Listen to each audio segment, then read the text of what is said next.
Assalamualaikum warahmatullahi wabarakatuh. Salam sejahtera. Pada kesempatan kali ini kita akan belajar mata pelajaran prakarya kelas 9 bersama saya Ibu Fitriani SPD.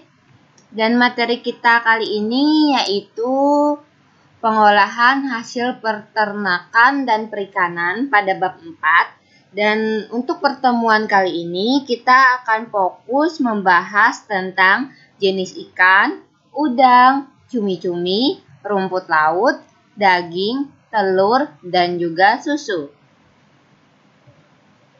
Kompetensi dasar 3.1 memahami pengetahuan tentang prinsip perancangan, pembuatan, penyajian, dan pengemasan hasil peternakan, daging, telur, susu, dan perikanan, ikan, udang, cumi, rumput laut menjadi makanan yang ada di wilayah setempat. Pengolahan hasil peternakan dan perikanan. Negara Indonesia terdiri dari beragam suku bangsa, yang tiap sukunya memiliki aneka variasi olahan kuliner, hasil peternakan seperti daging, telur, dan susu, serta hasil perikanan seperti ikan, udang, cumi-cumi, dan rumput laut banyak digunakan sebagai bahan olahan makanan khas suku atau daerah.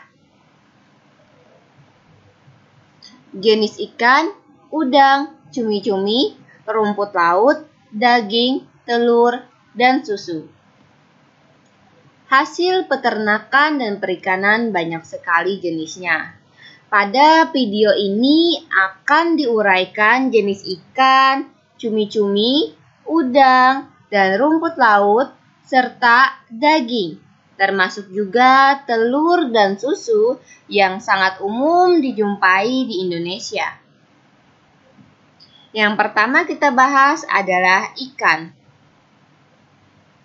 Ikan yang banyak hidup di Indonesia berdasarkan ekologinya terbagi menjadi 3, yaitu ikan perairan tawar, ikan perairan payau, dan ikan perairan laut. Yang pertama, ikan perairan tawar. Ikan perairan tawar adalah ikan yang menghabiskan sebagian atau seluruh hidupnya di air tawar, seperti sungai dan danau. Dalam banyak hal, lingkungan air tawar berbeda dengan lingkungan perairan laut, dan yang paling membedakan adalah tingkat salinitasnya. Jenis-jenis ikan air tawar sebagai bahan pangan antara lain ada ikan lele, ikan mas, ikan gurame, dan sebagainya. Kandungan gizi ikan air tawar hampir menyerupai dengan ikan air laut. Yang pertama yaitu ikan lele.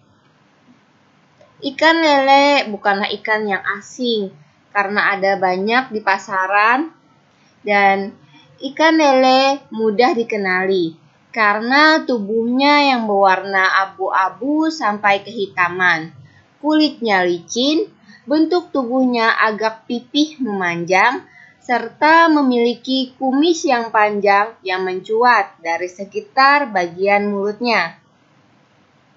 Contoh hasil pengolahan ikan lele ada macam-macam, misalnya pecel lele, abon lele, keripik kulit lele, lele asap, dan lain-lain. Ikan mas. Ikan mas adalah ikan air tawar yang bernilai ekonomis tinggi dan sudah tersebar luas di Indonesia. Bentuk tubuh ikan mas agak memanjang dan memipih tegak. Mulutnya terletak di ujung tengah dan dapat disembulkan. Bagian anterior mulut terdapat 2 pasang sungut berukuran pendek. Secara umum, hampir seluruh tubuh ikan mas ditutupi sisik, dan hanya sebagian kecil saja yang tubuhnya tidak ditutupi oleh sisik. Warna tubuhnya abu-abu mengkilap.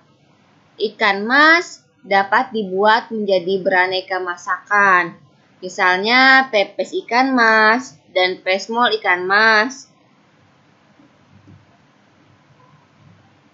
Ikan bawal. Ikan bawal adalah ikan yang badannya pipih dan berenang secara berkelompok. Ikan bawal sering juga ditemukan beriringan di dasar perairan. Dari arah samping tubuh, ikan bawal tampak membulat atau oval. Bagian tubuh ikan bawal berwarna kuning kemerahan. Contoh hasil pengolahan ikan bawal menjadi makanan berupa bawal asam manis dan juga ikan bawal bakar. Yang kedua, ikan perairan payau. Ikan perairan payau adalah ikan yang hidupnya di perairan payau.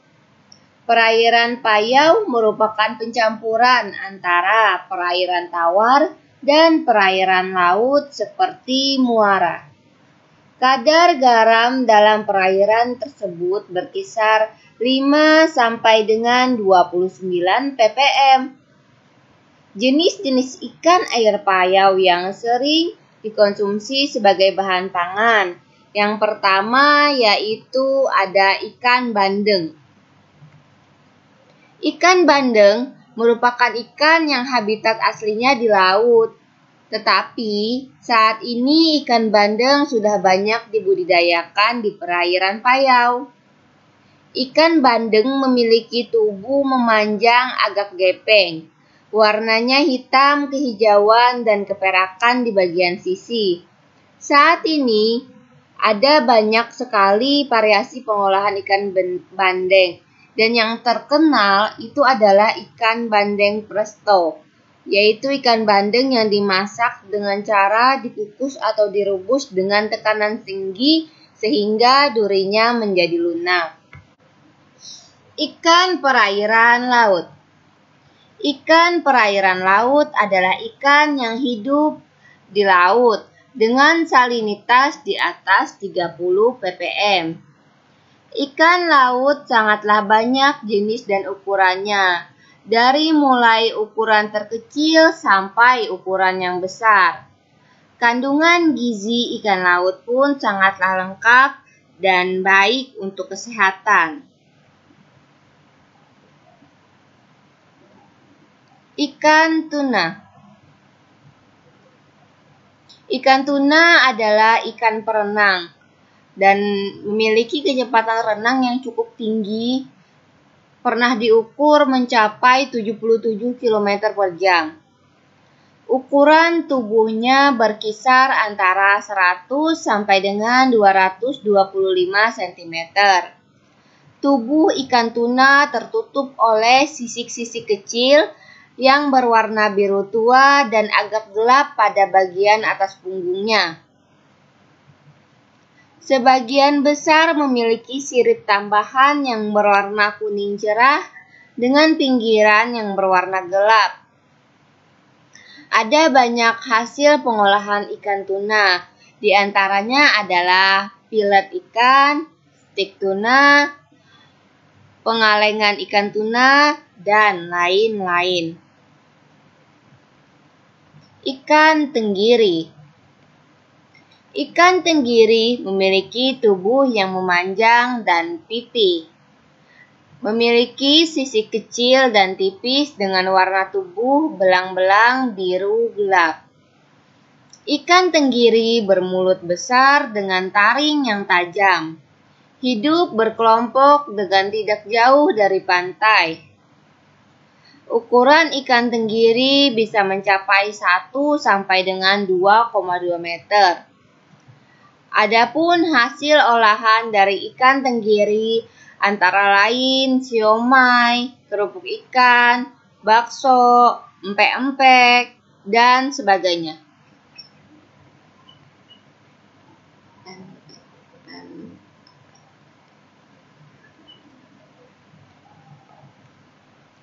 Ikan kembung.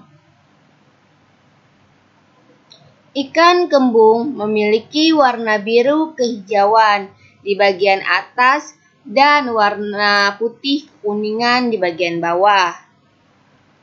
2 baris totol-totol hitam pada punggung, 1 totol hitam dekat sirip dada. Bagian warna gelap memanjang di antara garis rusuk, 2 ban warna keemasan di bawah garis rusuk. Sirip punggungnya berwarna abu-abu kekuningan, dan sirip ekor dan dada berwarna kekuningan.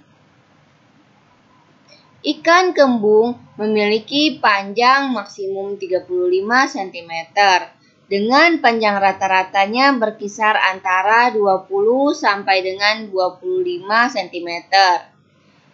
Ikan kembung biasanya diolah dengan cara digoreng, dimasak dengan bumbu balado, bumbu kuning, dan bisa juga diolah menjadi ikan kembung tanpa duri.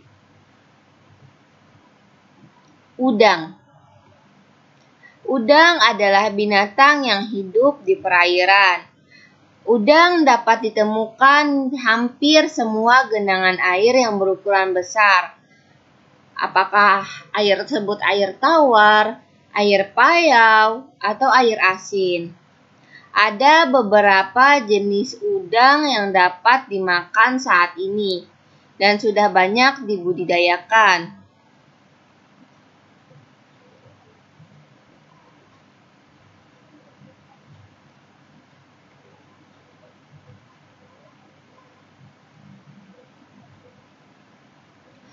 Udang memiliki jenis yang sangat banyak. Di antaranya adalah udang gerbung, udang plower, udang windu, udang galah, udang dogol, udang kucing, udang baron, dan juga udang rebon. Udang biasa diolah dengan teknik direbus, digoreng, dipanggang, atau dibakar. Dari olahan yang sangat sederhana, hanya direbus atau digoreng saja dapat dimakan dengan sambal, atau diolah menjadi udang goreng tepung, udang asam manis, sup udang, atau diolah menjadi makanan setengah jadi, contohnya kerupuk udang. Cumi-cumi.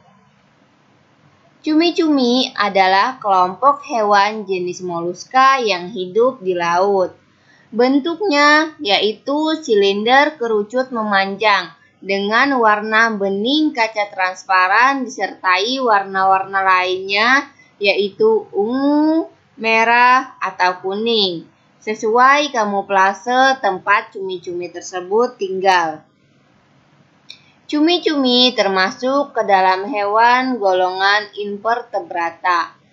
Invertebrata artinya tidak bertulang belakang. Cumi-cumi yang biasa umumnya berukuran 5,1 cm. Namun juga ada cumi-cumi yang sangat besar yang ukurannya bisa lebih dari 15 meter. Cumi-cumi yang biasa dikonsumsi manusia adalah jenis Loligopeale. Cumi-cumi memiliki 3 macam jenis, yaitu ada cumi-cumi sotong, cumi-cumi karang atau cumi-cumi kadut, dan cumi-cumi belah kutak.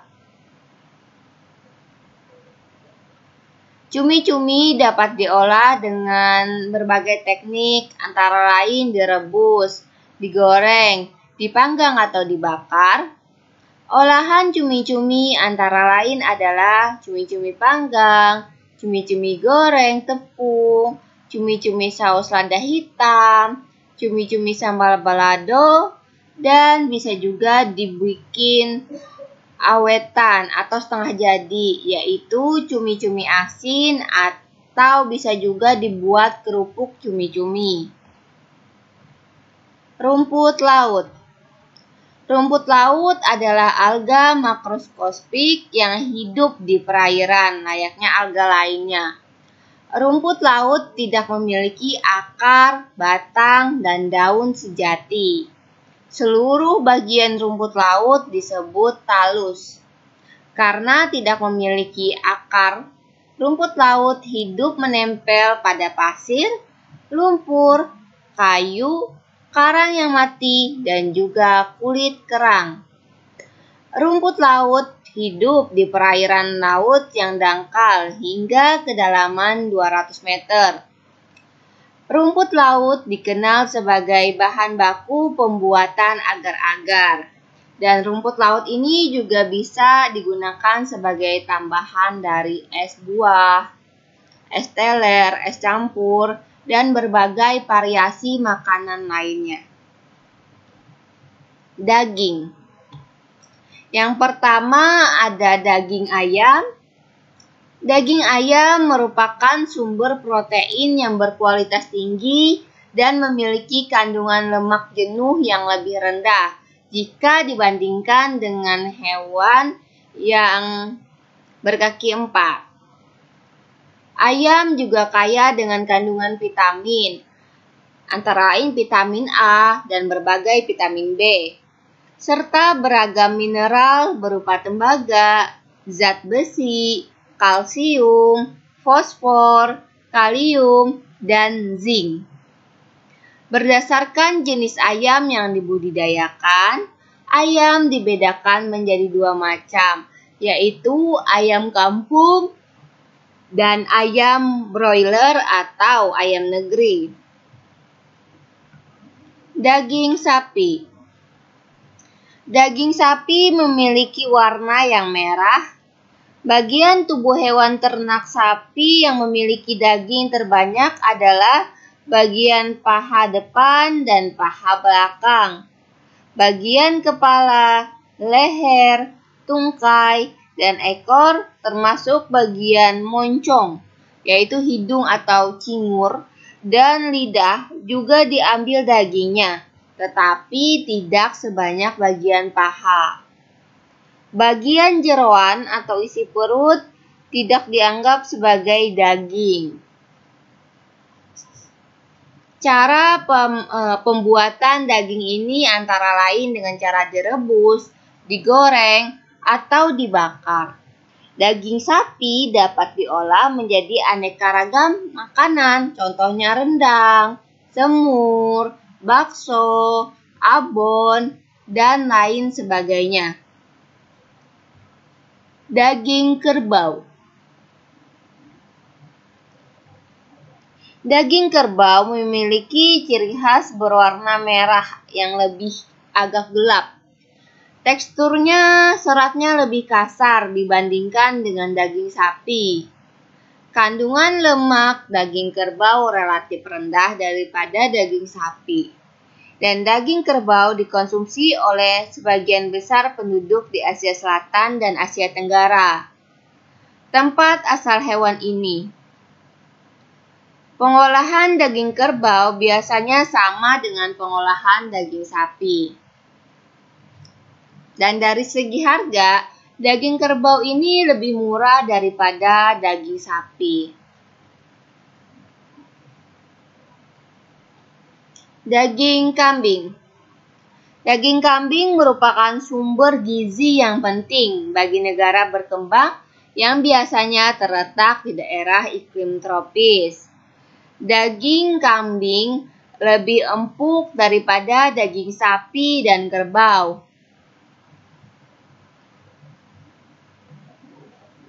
Serat daging kambing lebih halus dan mempunyai rasa ataupun aroma khas yang digemari beberapa bangsa di negara berkembang.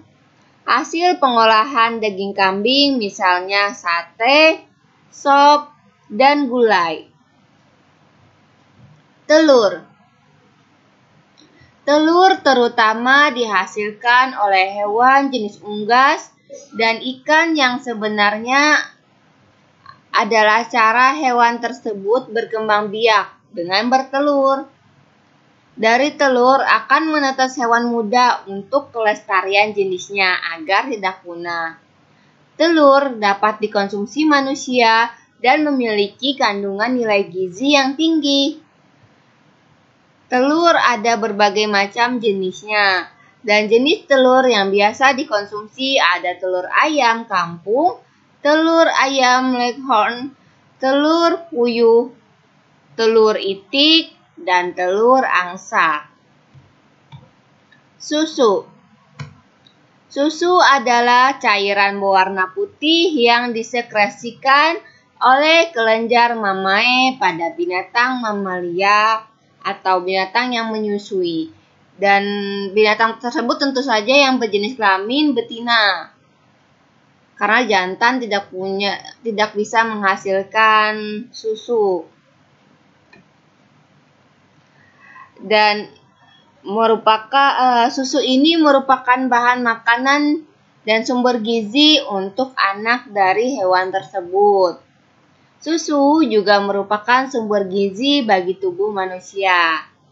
Hewan-hewan ternak mamalia lain penghasil susu selain sapi yaitu ada kambing, domba, kerbau, unta, dan kuda.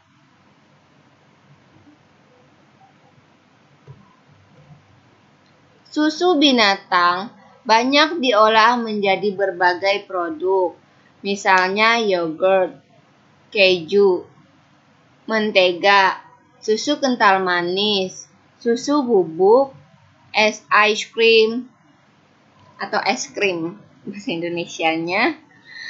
Produk susu juga dapat dibedakan menjadi beberapa tipe berdasarkan kandungan lemak yang ada di dalamnya. Ada susu murni, berarti susu tersebut tidak dicampur dengan bahan apapun, tidak dicampur dengan kandungan gizi tambahan juga.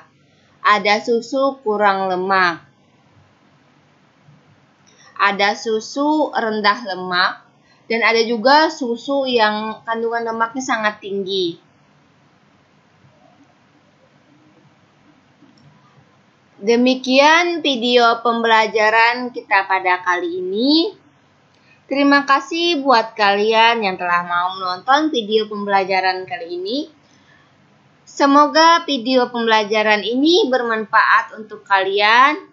Saya akhiri video ini dengan ucapan wassalamualaikum warahmatullahi wabarakatuh. Tetap semangat, tetap sehat, generasi hebat.